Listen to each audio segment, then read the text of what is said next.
Bonjour et bienvenue sur Technapa, la Tech à Papa. Alors aujourd'hui, on va faire une découverte de ce laser, le Sculpfun A9 de 40 watts.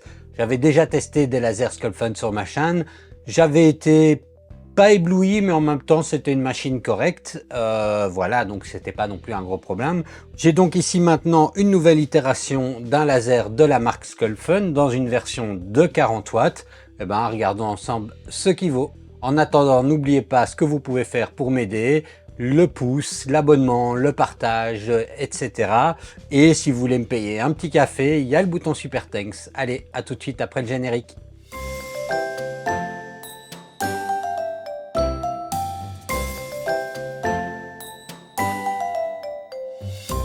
Bon alors, quelles sont les caractéristiques principales de ce laser? Alors bon, je pense que cette partie sera relativement courte parce qu'on est sur un laser relativement conventionnel. On a un cadre qui permet de travailler 40 sur 40 cm. On a une double diode, 20 watts et 40 watts. Alors on le verra peut-être ici. Vous voyez ici, on a deux petites lumières et un petit bouton au milieu qui permet de switcher d'un mode à l'autre. Ils annoncent une vitesse de fonctionnement très rapide, jusqu'à 36 000 mm par minute. Ça dépendra évidemment de ce que vous voulez avoir comme effet et des matériaux utilisés, mais c'est vrai que ça permet de monter un peu dans les valeurs. Notamment, moi je grave beaucoup plus vite sur de l'ardoise si je me mets en mode 40 watts en gardant une certaine précision. C'est l'expérience en tout cas que j'en ai fait. Si on vient regarder un petit peu ici, ils disent qu'il y a toute une série de protections, anti-flamme, anti-mouvement, anti-main, une alarme intégrée, enfin on a toute une série de protections. On a un air assist automatique, donc la machine est fournie avec un air assist qui s'active automatiquement quand vous lancez votre gravure, pour autant que vous ayez mis la bonne instruction dans Lightburn. Donc je le disais, le switch pour une double pour un double laser, 20 watts et 40 watts. On a du Wi-Fi, du Bluetooth en USB. On a un focus qui est rapide, donc ça c'est vrai, là je cite les arguments marketing, mais c'est des arguments qui sont vrais à l'utilisation. On a l'air assist qui vient souffler directement au niveau de la tête du laser, ça c'est quelque chose que moi je préfère.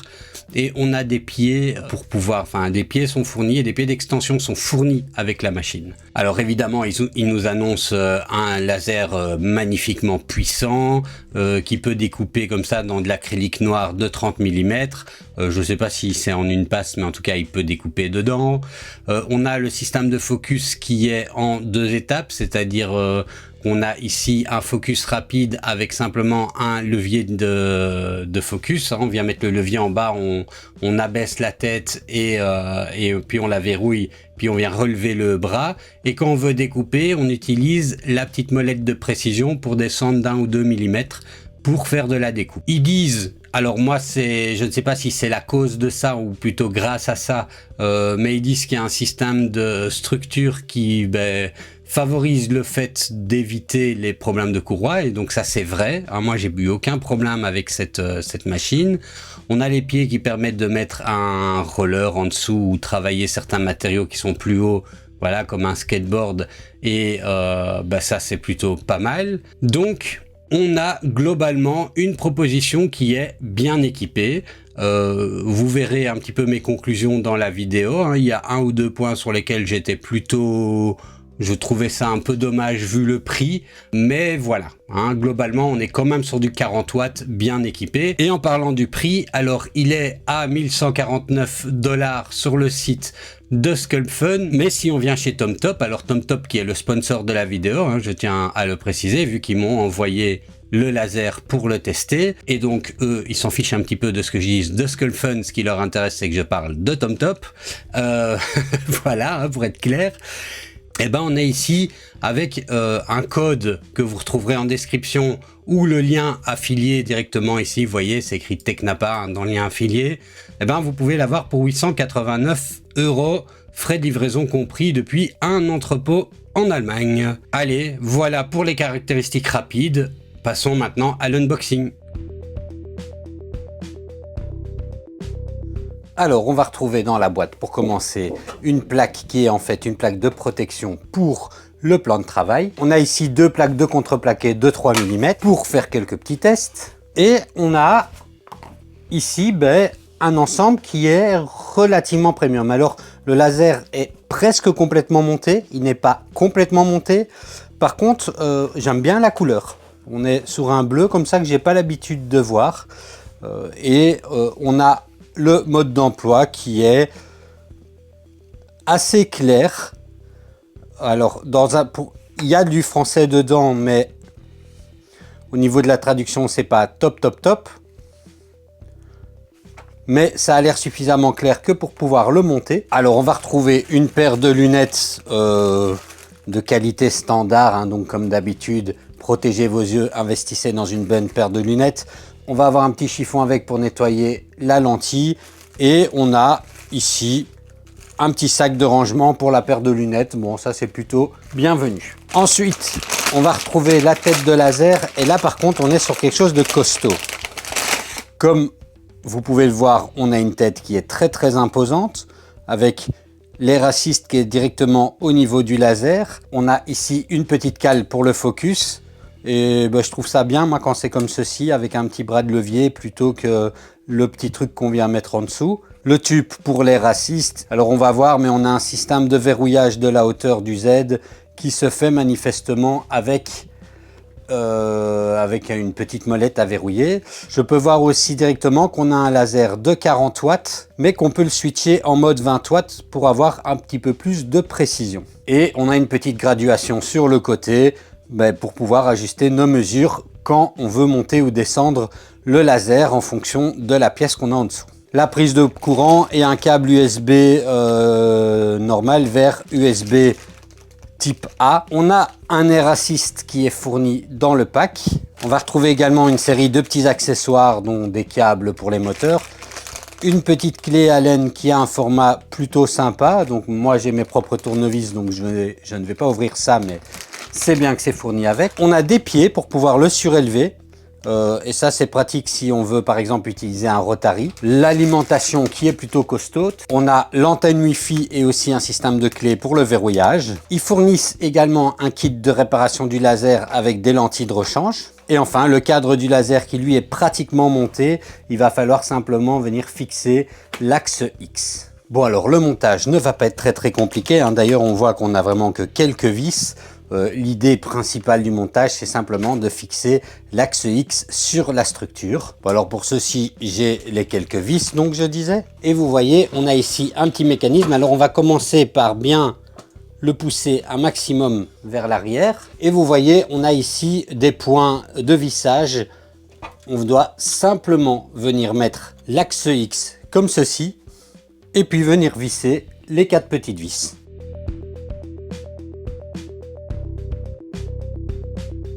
Une fois que ceci est fait, on va venir retourner le laser. On fait attention à l'axe X. Et on va prendre les petits pieds qu'on va venir fixer aux 4 coins, donc à ce coin-là, et puis aux 3 autres. Une fois que ceci est fait, on va venir prendre l'antenne Wi-Fi qu'on va venir installer ici. Alors c'est en dessous du boîtier de contrôle. Ensuite, je viens retourner le laser et on va mettre la tête du laser justement dessus. Alors la tête du laser s'installe assez facilement, hein. On vient simplement glisser et visser sur le côté avec la petite molette rouge que vous pouvez voir là. On s'occupera du focus après. Et maintenant, on va venir brancher les câbles. Alors, ils sont à l'arrière, donc je vous montre ça. Alors, une fois qu'on a branché, on va venir mettre le câble. Vous voyez que tout est bien gainé dans un seul câble. On a ici le laser, donc le jaune dans le jaune, le blanc dans le blanc.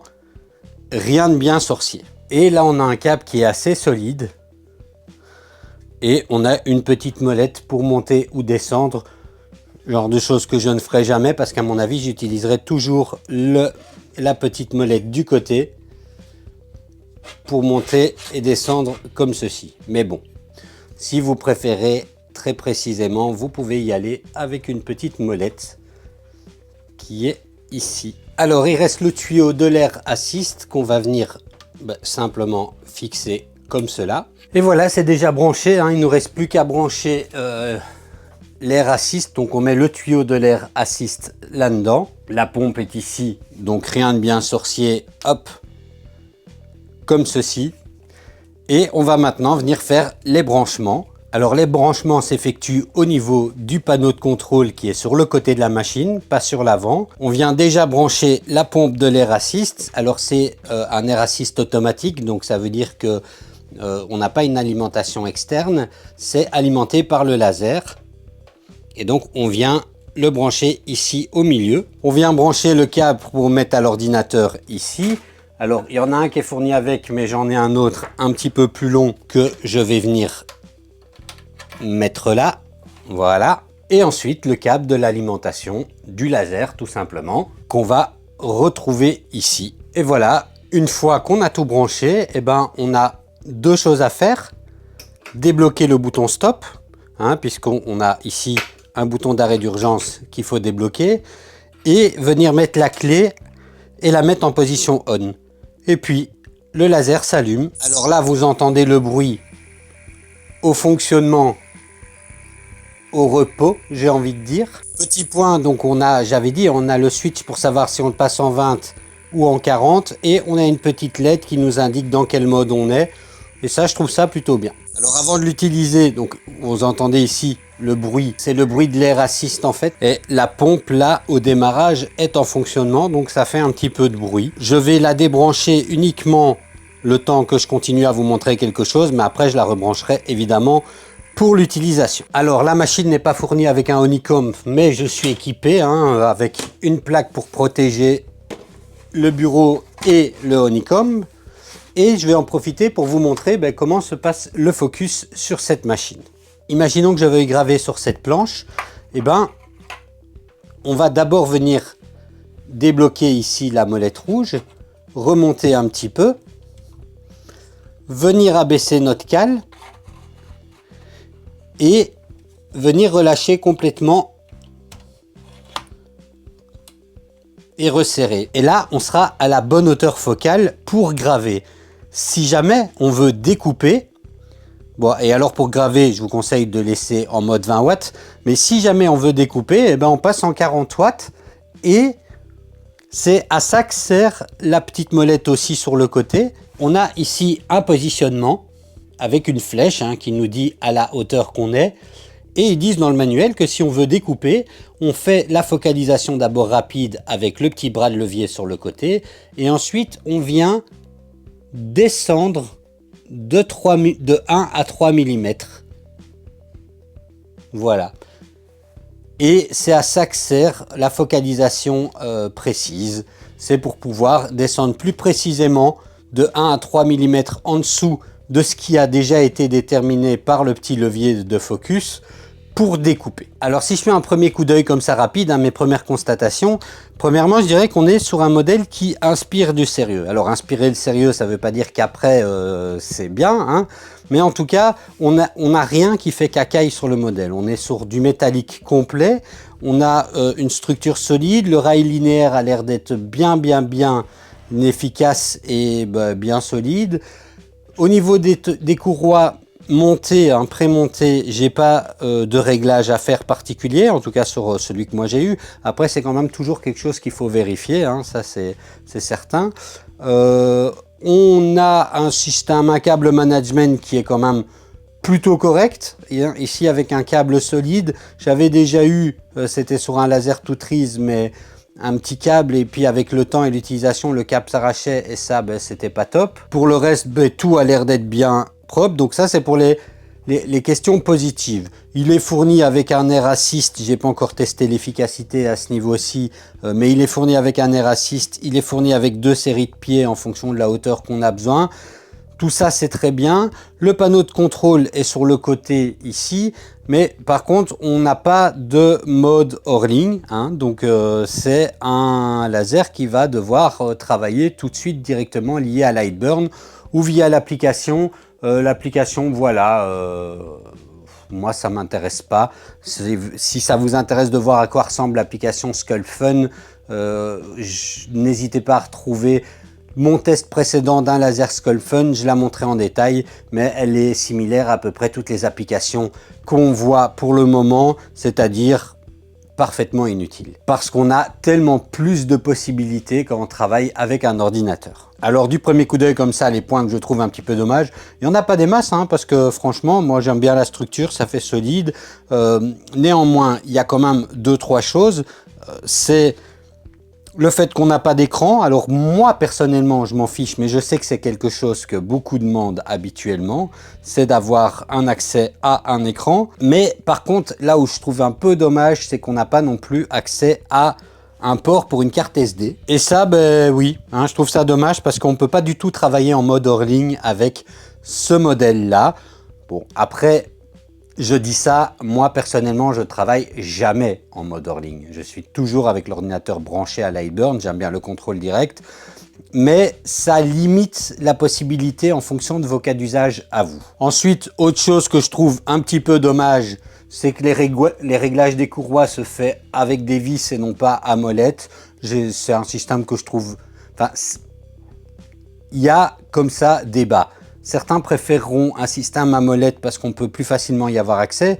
D'autres trouveront qu'un système à molette, on risque de le toucher en manipulant et de débloquer ses courroies et donc de dérégler ses courroies. Les deux les deux se valent. Moi, j'ai pas trop de soucis à utiliser un système à vis, mais je comprends que certains préfèrent des molettes. Pour le reste, ben, il est tout câblé, il n'y a pas trop à se casser la tête, donc en tout cas au niveau du montage, il est relativement simple à prendre en main. Je vais maintenant passer sur l'ordinateur. On va démarrer Lightburn et puisque je ne travaille qu'avec Lightburn, et voir s'il le détecte tout de suite bien comme il faut, et faire un premier petit test de gravure, ben, justement sur cette petite plaque. Alors me voilà dans Lightburn, donc je viens cliquer ici sur l'onglet appareil pour pouvoir rajouter l'appareil et je fais trouver mon laser. Je fais suivant et il va chercher. Vous voyez que là il a trouvé tout de suite le laser de 40/40 sur mon port 6. Je fais ajouter le périphérique, je lui donne un nom. Donc ici pour moi ce sera SkullFun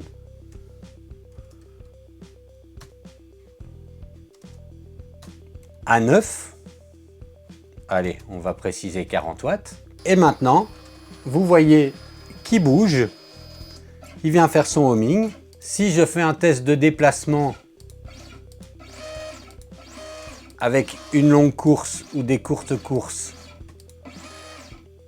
ça fonctionne bien. Dans ce sens et dans ce sens-là, je viens refaire un homing. Quelque chose que j'aime bien faire, c'est venir dans le menu modifier, paramètres du périphérique et venir activer le bouton de déclenchement du laser et le laser pendant le cadrage à une puissance de 2%. Ça nous permet d'avoir ici maintenant le bouton déclenché qui, pour les positionnements, moi je trouve ça plus pratique. Et ben, je vais graver ceci. Hein. Alors la plaque que j'ai, c'est du 10/10. Donc on va venir diminuer. Je vais mettre 90. Voilà, je vais mettre comme ceci. Je vais me mettre en position actuelle parce qu'en fait, je préfère positionner manuellement mon laser. Je suis bien en 20 watts. En cliquant sur déclencher, ça me permettra... Ici, on entendra assez peu ma voix, mais je vous laisse profiter du son du laser une fois qu'il est activé, en tout cas une fois que les ventilateurs fonctionnent. On est quand même sur quelque chose de relativement bruyant.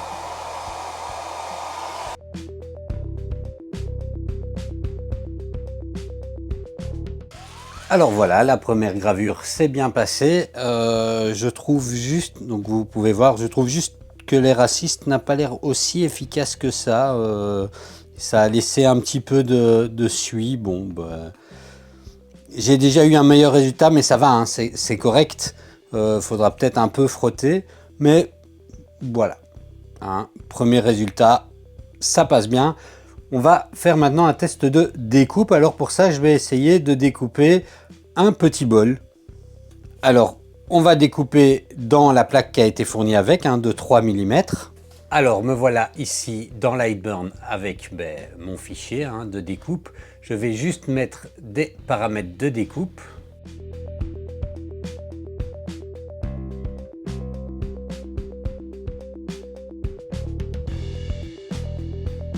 Bon alors là j'ai fait une petite bêtise, c'est que j'avais oublié d'activer le mode 40 watts.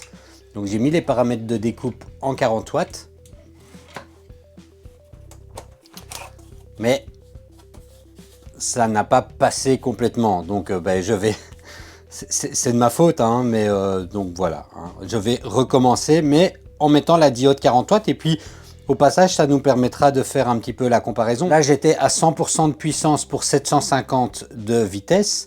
On va faire les mêmes paramètres mais en activant le 40 watts et on va voir si on obtient quelque chose de beaucoup plus propre, beaucoup plus facilement.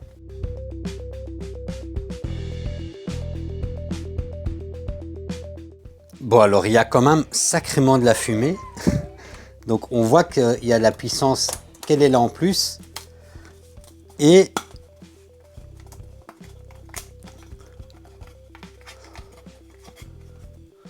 ça a découpé presque. Hein, vous pouvez voir. Alors je devrais probablement diminuer un peu. Hein, c'est moi avec mes paramètres. Mais bon, on a une coupure propre. L'air assist donne quand même quelque chose. C'est pas complètement noirci. Ça c'est grâce à l'air assist. Et en fait, ceci est une espèce de bol qu'il va falloir venir attacher comme ceci, hein, vous voyez. Bon, et voilà ce que ça donne, hein, alors avec un ou deux petits points de colle, mais on peut faire ce genre de petit panier. Moi, je trouve ça sympa. Hein, voilà, ce genre de petit panier. Pour là, ici, c'est une petite corbeille à fruits. Bon, alors moi, on voit la colle qui dépasse. Là, j'ai fait un peu le cochon, j'avoue. Je devrais plus m'appliquer, mais ça, c'est pas de la faute du laser. Bon alors maintenant je vais graver dans de l'ardoise, c'est quelque chose que j'aime bien faire en général et donc là j'ai trouvé une image qui a été travaillée pour normalement donner de jolis contrastes sur l'ardoise. Je vais graver en mode 40 watts, hein. Il serait mieux de le faire en mode 20 watts mais j'ai envie de voir ce que ça donne en mode 40 watts pour voir si en mettant plus de vitesse on peut garder quand même suffisamment de détails dans une logique de productivité par exemple. Bon alors voilà ce que ça a donné. Un beau résultat. Moi j'aime bien et ça c'est pas dans le mode le plus fin, hein, c'est dans le mode 40 watts. Donc je pense que là je suis à 12 000 mm par minute pour c'est 60% de puissance de laser. Voilà, je l'ai fait en à peu près 22 minutes. Et en résolution de 420 dpi. Et franchement, j'aime beaucoup. Bon alors voilà, globalement, on a vu un petit peu, il fonctionne bien, hein, il n'y a pas de difficulté par rapport à ça. Je ne vais pas faire 50 millions de tests non plus. La seule chose que j'ai quand même envie de tester, c'est la découpe. Hein. Vous savez, j'ai un gros morceau de bois que j'utilise habituellement. Et donc, c'est la découpe avec ce gros morceau de bois, mais pour voir avec le 40 watts et avec le 20 watts, en combien de passes. Déjà ce qui peut découper c'est du 30 mm, donc déjà voir ce qui peut découper dans du 30 mm et voir en combien de passes il le fait en 40 watts et en 20 watts. J'ai donc ici ce bout de bois qui est d'une épaisseur de 30 mm.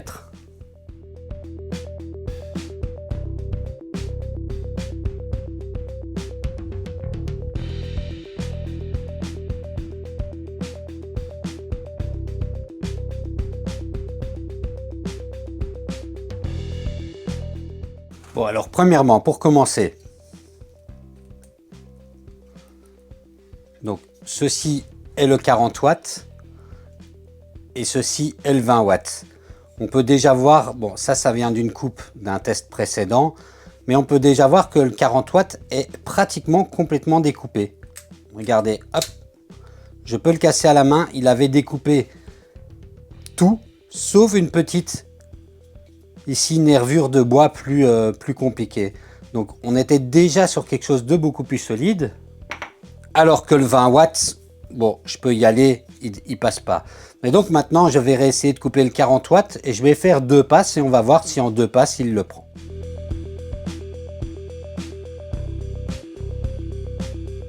Alors, ben voilà, hein, en 2 passes, il l'a coupé directement, sans aucune difficulté. Donc voilà, on est sur du pain de 30 mm. Et ben, le côté cramé, ça je rappelle, c'était déjà voilà, d'un autre test d'une autre machine. Mais donc là, il l'a bien coupé. C'est parfait. Bon, alors, je vais m'arrêter ici. Hein. Je pense que c'est suffisant pour se faire un aperçu de ce laser, hein, qui est un laser classique avec quelques bonnes idées. Mais passons à la conclusion.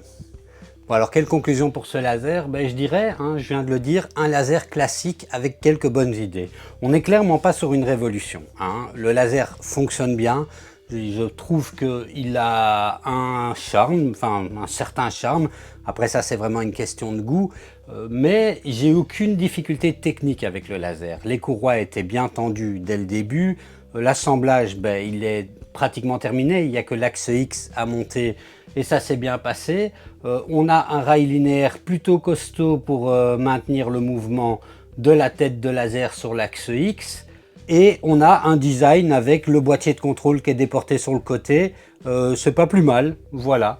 Moi, je trouve ça mieux quand tout le système de câblage est mis comme ça sur le côté que quand il est mis devant et que bah, ça devient plus compliqué de faire quelque chose de propre. Alors, j'aurais préféré de ce côté-là, mais bon, là, on choisit pas. Hein.